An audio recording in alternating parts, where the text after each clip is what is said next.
going to start using a normal voice. Okay, so this is the first episode of what hopefully is a multi-series episode of reflecting on what it is like to start an ASMR channel on YouTube specifically.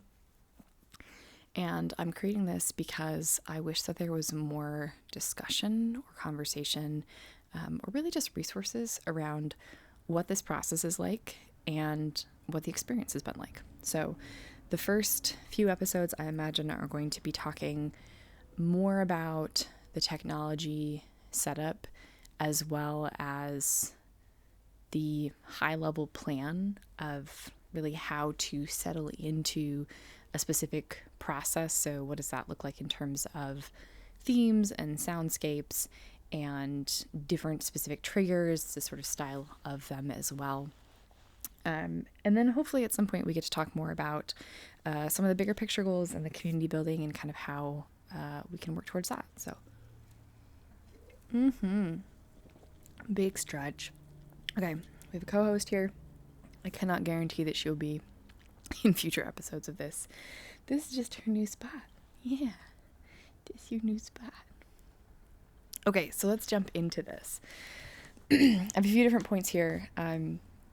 Yes, the other part of this is accountability for my own reflections on what this process is like, because I came from the world of software, and one of the practices that is used there is around agile and running intentional sprints of work and then reflecting on how did that go, what were the goals for it, is this sustainable.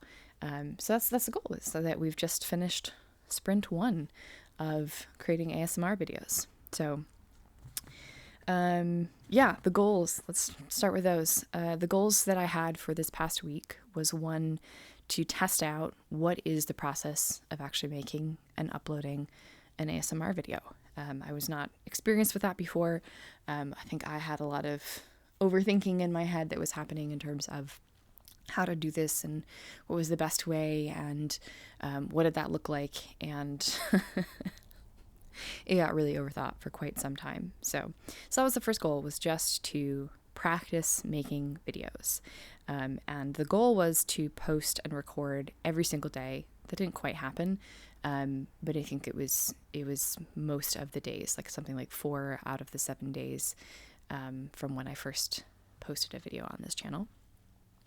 Another goal was to test out new sounds. I had a backlog of things that I thought would be interesting or enjoyable, and that was the goal, was to just go through and play with those and see what do I kind of like doing in terms of playing with different sounds. And then lastly, which I kind of already touched on, reflecting how I feel about this process, because I think that's really the important thing here, is how does it feel to record and post every day? How does it feel to have a video that has a one take, run through where I don't stop, I don't edit, and just post it when there's background noise, or when the camera isn't super great quality, or when the mic is really bad. So it's been challenging. It's been mostly fun, but yeah, definitely challenging. So part of the reason also I wanted to just do a sprint of how do we test this as something that is an MVP was because I had a few predictions. So I will jump into those now. The first thing that I predicted about this experience was that no one would watch for a while. That was not true. I was flabbergasted when I woke up. I think it was like 14 hours after it had posted, probably a little bit more, but close. Yeah, about 14 to 18 hours after I had posted the first video, which was just my iPhone using the front-facing camera and the phone microphone, and doing this in my basement, my literal basement, because I thought that was the quietest space I could find. I don't know if it was in hindsight, but and something like 69 people had watched it by the time I woke up, which was crazy to me because I had the thought that I was going to be able to make videos for maybe like 2 to 3 weeks before there would be more than like 1 or 2 views. So that really surprised me, that immediately there were eyeballs on what I was doing. So definitely felt like it maybe added a little bit of pressure, and I was also aware of the mindset change that kind of came with that. But I still really wanted to focus on how to just get through the process, to figure it out, to not get caught up by the views or the comments or the subscriber count, because that wasn't the goal when I started off. So yeah, that was my first prediction, was no one would watch. And then y'all surprised me. The second prediction I had, which was very, very true, was that technology was going to irritate me. And I think this is a classic problem in any kind of creative business space, is where what draws people to wanting to do this is the creative process, the art form, the play that comes with it, and the thing that burns them out, holds them back, frustrates them is everything around that. Because to put this out there, to make this content, it's not that you can just sit down and just make ASMR into the void. I mean, you could definitely do that, and that may be where I circle back to at some point. But I think I wanted to create ASMR that I wish I had, that I couldn't find on the internet. And I thought, heck, let's just give it a go. This also seems fun. And it is fun. But the sitting down and having to try and find a perfectly quiet sound space, having to deal with technology like refrigerators and the heat and the cat feeder turning on and off and interrupting that, and the traffic noises and engine brakings, so that it's quote perfect. That definitely drove me nuts. That's a little bit adjacent from technology, but more specifically with technology, the microphone, the camera, the recording software, the process of uploading it to YouTube and having to create a YouTube channel and figure out what is the cadence of titles and descriptions and citations or references to things. What's the posting schedule? What does that all look like? I knew that was going to annoy me to have to do that, and that was going to be a little bit of a mental block, and it definitely was. I think fortunately I have some good training in the project management world that I could project manage myself to say, hey, just sit down. What are all the problems you don't want to solve? And write down how you would break them down, and we'll do them when it becomes appropriate. So it's very accurate that the technology would annoy me. I am hopeful that once I settle into a routine with this, that is less of a burden, and it's just part of the cost of doing business. But right now, it's a constant learning and readjusting and figuring that out. So, yep. Okay, last prediction. I really thought that to sit down and make an ASMR video, I thought that I was going to have to sit down and basically draft up a story and then do some blocking and rehearsing, maybe even create a script. And then I would be able to sit down and actually do it. And in case you haven't noticed, there is no script. There's no rehearsal. There's no story blocking. And this is fair because I wanted to do an MVP pilot of, do I even like this? How does it work? But there's none of that. And that honestly is kind of a huge relief, at least for the time being, that I don't have to do that, and that there is some intuitive, organic process with that. I think that actually in some ways makes it better. So at least for right now, there's not a lot of excessive crafting of it, which we may change. So those were the predictions. Touching more on this, I think one of the things I'm very quickly finding is how high quality videos require a pretty decent tech setup. I have borrowed a microphone here and switched to my laptop, which I'm going to be honest, I don't love the camera quality of that, which then I'm like, maybe we get an external camera and then we have an external microphone. And then it's like, how far do we go? So I think this is where, at least for now, I'm pausing for a moment. because I don't want to overly invest in it. I want to see like what can I actually make work with what I have, because I love just being able to pick up my phone and stick it in front of me on a tripod and be like, let's go, let's do this. Having to sit down and open up the laptop and get the camera just right, and it's hard because here's where the cutoff, because I don't necessarily want to put my face in this. It's hard to get the angle and then not show the microphone and have the microphone in the right spot. I did play around at some point with taking the microphone and actually like hanging it, so it was kind of sitting here.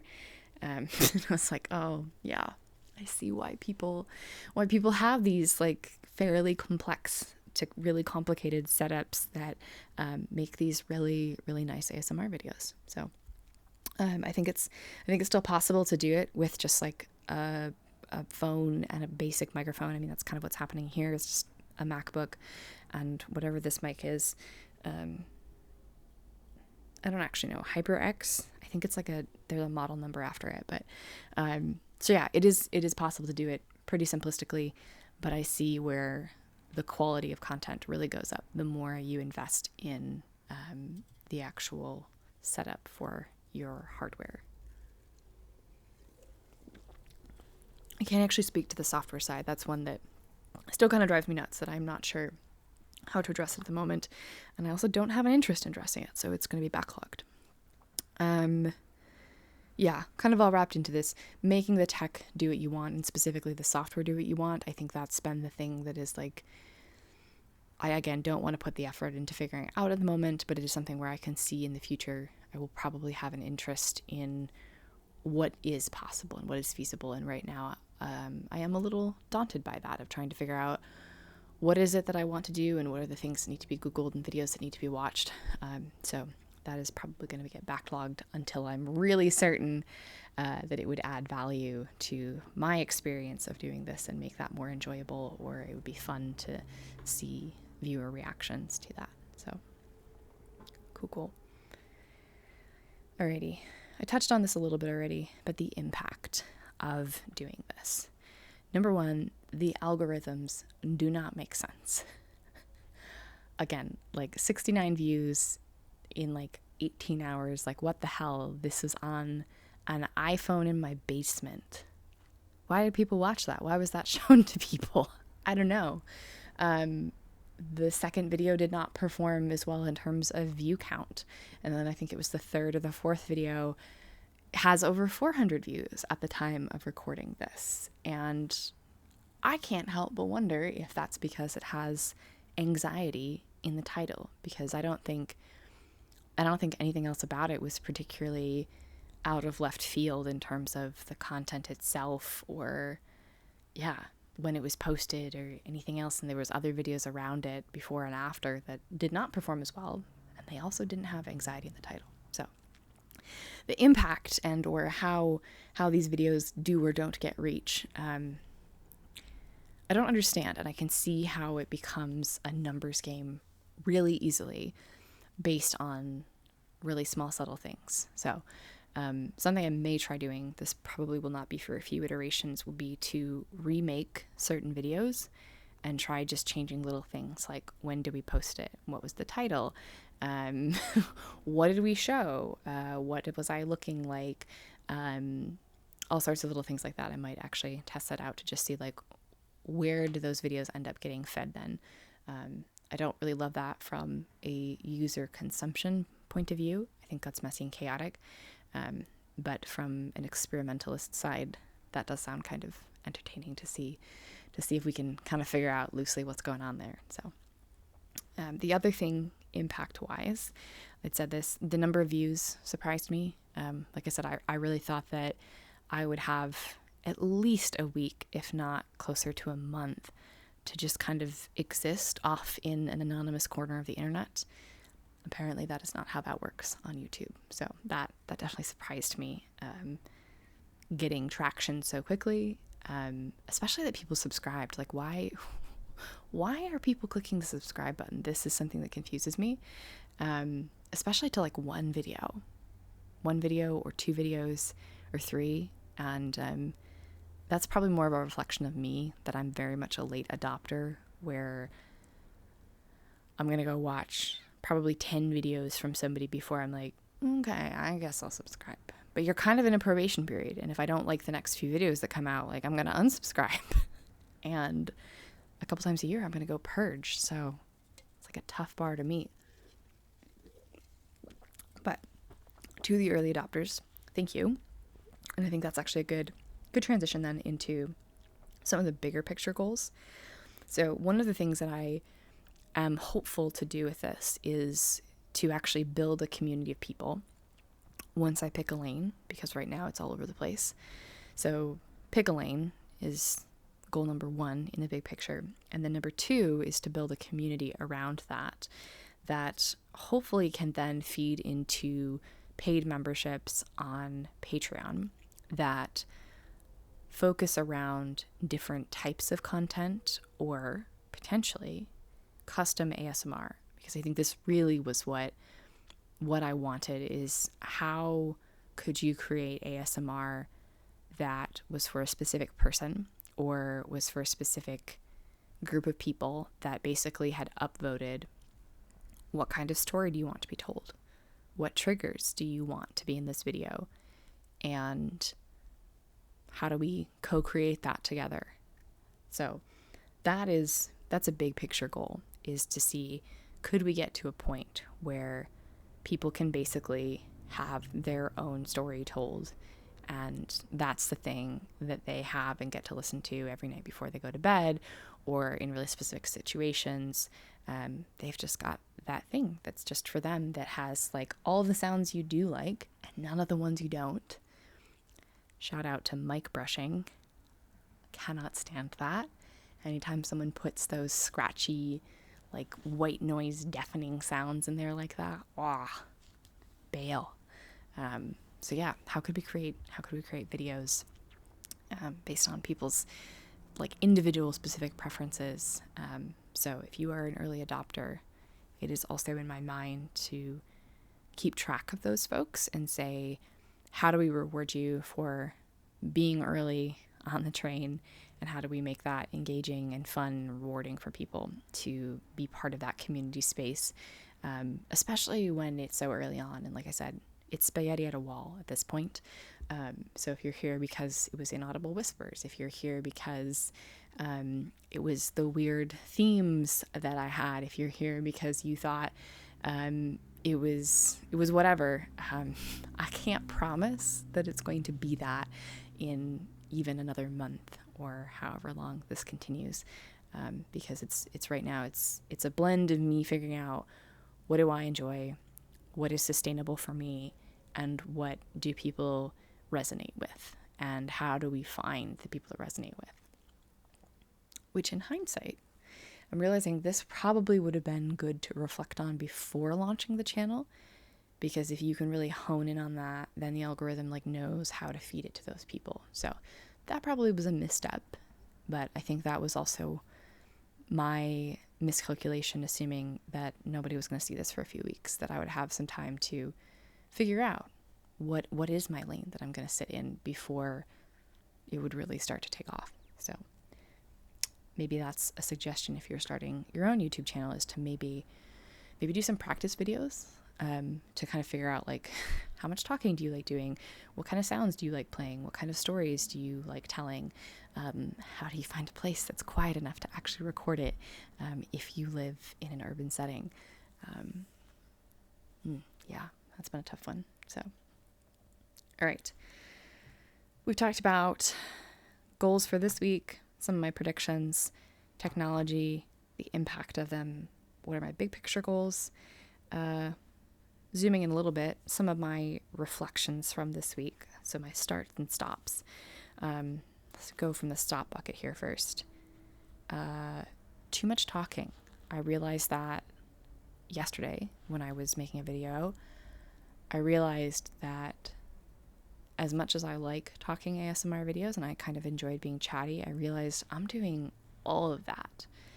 And it doesn't really allow for some of that like deep satisfaction that I get personally, which was like the reason I wanted to give this a try, is where you just stop and you just sit and you like find something and you just like lose yourself in the sound.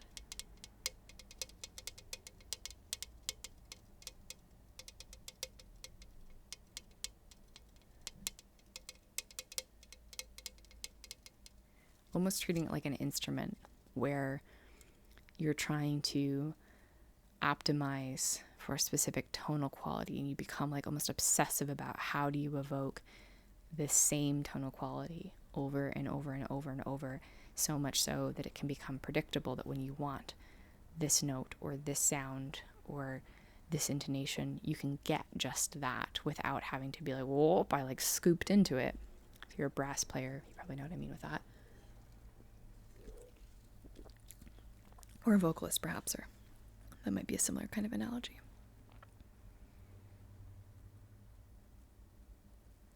Somebody was purring next to us, and I kind of wanted to show you, but okay. So yeah, not so much talking. This might be a goal for this upcoming sprint, which will be another week long, to do an entire week of no talking videos. I don't know if I'm quite there yet. We're still finicking a little bit, but do less talking. Don't record every single day. This was too much. I think there was also a little bit of like this on-off switch that I felt like was happening, where it was like, be creative. Okay, don't be creative and rest. But then tomorrow, be creative and then stop being creative. Whereas in the first few days, actually, I think it was like the first 2 days of starting this, I recorded, I think it was like 4 videos. And that was too much, because then on day 3, I did come back and try to also keep recording. And so I think there's a balance for me to be struck in terms of tapping into that creativity when it comes to me, meaning just be okay with saying I'm going to record like 3 videos today, and then I'm not going to record any videos tomorrow. And then the next day I'm going to record a max number of videos. Yeah, because it's this burnout thing. Because when I recorded, I think it was like 3 videos in one day. That was too much. Or at least that was too much coming off of having recorded 1 video the day before and also expecting myself to record another video the following day. So there has to be some sort of sustainable cadence that I build for myself, because whatever I did in the last week of trying to record every single day, whether it was 1 video or 3, that didn't work. So less of that. Or we're going to just stop doing that entirely. Yeah, scheduled breaks. That's what we need to have, is scheduled breaks. Because that didn't work. To also then kind of have the panic of, okay, great, I had 1 video out today, and tomorrow I'm going to do another video, and then it turned into 3 videos, and then it was like, well, okay, I can technically take a break for the next 2 days, but maybe I should just do 1 more video tomorrow, because then I'd continue to be ahead. So that predictability, I think, is going to be important for me to establish. All right, the start bucket. Reflections of things I'd like to start doing. The first thing is I would like to be a little bit more intentional about the storytelling of what objects are used when. So there's been a little bit of storytelling with some of the videos I've done so far, like we're potion making, or we're picking out a bedtime story, or I'm helping distract you from your anxiety by just showing you the new things that I've acquired in my life. But I would like to have a little bit more of a thoughtful progression in terms of which sounds are being placed when, as well as the story that is being told with that. And what I mean by that is some of my favorite videos are hair washing, hair styling, facials. So there's like a progression of like, you're going to go through these sort of different experiences through the video. The thing that I then want to fine tune with that is like, okay, if you have some like crunchy, dry sounds, how do you follow that up with like maybe some of the more wet, squishy sounds? Or if you have a lot of intense, repetitive sounds, maybe how do you break that up with very specific, just like a little bit silence, a little bit of sound, silence. And I don't know what that looks like, but that's kind of cooking on my brain of how do we kind of play with the texture of the sound that we're experiencing. So that's my first start one. Already touched on this, but try some no talking videos, like a full nothing, no introduction, no closing out, just complete silence, at least from whispering or talking.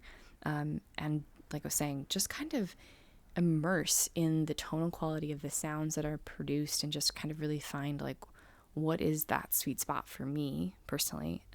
Maybe we figure that out for the audience too. But yeah, try more no talking videos. Also coming up with a posting schedule. I think that is helpful for me.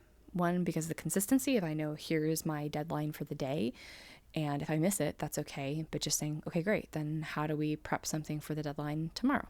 I think that also probably helps with the algorithms. We'll find out.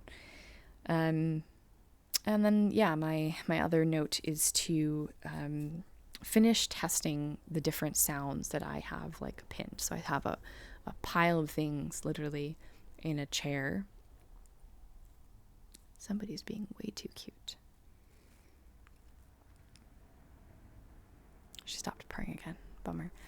I have a pile of things in a chair that are just like things I want to experiment with in terms of sound. So I would like to finish testing those sounds, because then I think I'll have a better idea of like, here's the sort of library of sounds that I have, at least currently, and then maybe honing in on like, okay, which of these do I really like playing with? Obviously, at some other points, there will need to be like a growth and contraction and a growth and contraction phase again. But I think at least to get started, I would like to just work with what I have in the house. I know a lot of people really go out of their way to theme things and get the specific products for it and link them and all those things. And that's maybe down the road. But I think there is also a note of using what you have and not over consuming and not contributing to that, and being intentional about what we're showing on screen. So that's probably also another note for myself, is to continue trying to maintain that integrity in terms of what is being advertised by putting it in front of people and making them like it potentially. So yep. Okay, great. Those are my stop and start buckets. And I think that really, that captures the next week goal is really high level to find better balance. So that might mean recording a few things a day and then taking a break the next day. It might mean actually doing one a day. I need a plan because winging it probably isn't going to do it, because otherwise I'm going to do what I did last week. Oh, hi, sleepy beans. Oh, yes.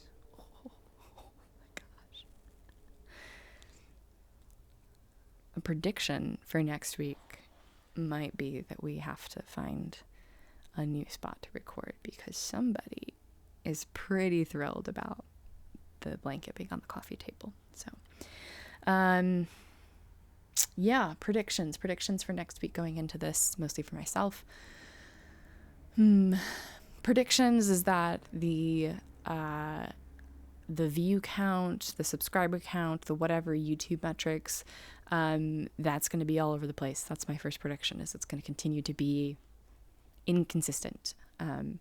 Second prediction is that I think I'm going to continue to have to be aware of how seeing those numbers impacts how I feel about this process, especially if it does kind of go in a specific direction.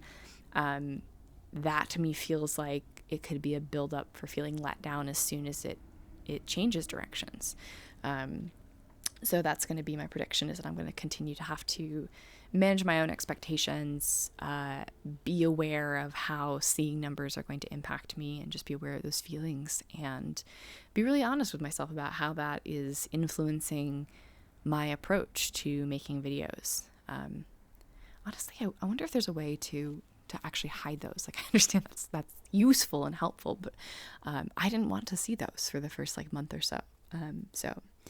Yeah. And then I think my other prediction is going to be around the technology, that I think that's going to continue to be an irritation and a bit of a pain in my ass until we figure out something more consistent. Same thing with the sound space. That's going to continue to be challenging, either until I find something that I'm happy with, or I just accept what I have is what I'm working with for a while.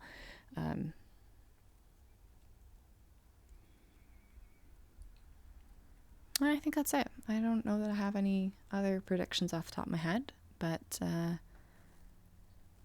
we'll see. We'll see. So, yeah.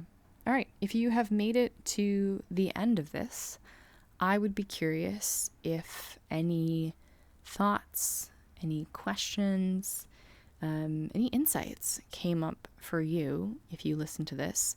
Yeah, I'd be curious to kind of know what came up for you. And then also, why did you click on this video? Was it because you are thinking about starting an ASMR channel? Was it because you have started one? Or because you were maybe just curious kind of about what that is like for someone? If you have a minute to share that in the comments, either one or both of those of what brought you here and why you clicked on the video and why you stayed, and then two, if there was anything that came up for you as you were listening to it. I would be curious to know what those are, because I assume other people kind of go through a similar experience of all of these things, but I'd be curious to know if that's actually true or what else comes up that I'm not thinking about yet. So let me know if you have a minute in the comments what those were for you, and if you stick around for next week, we'll see how this goes, and maybe we'll share some of the additional thoughts. Maybe that'll bring some things up for me. So thanks for listening to this, if you did happen to listen to it all the way through, and hopefully we'll see you next time if this was entertaining or brought value to you in some way. And if not, go spend your time in a way that you enjoy more. That is a stop. We gotta stop doing the Discord notifications. I gotta fix that. Alrighty. Bye, folks. Enjoy your week, and we'll maybe see you again.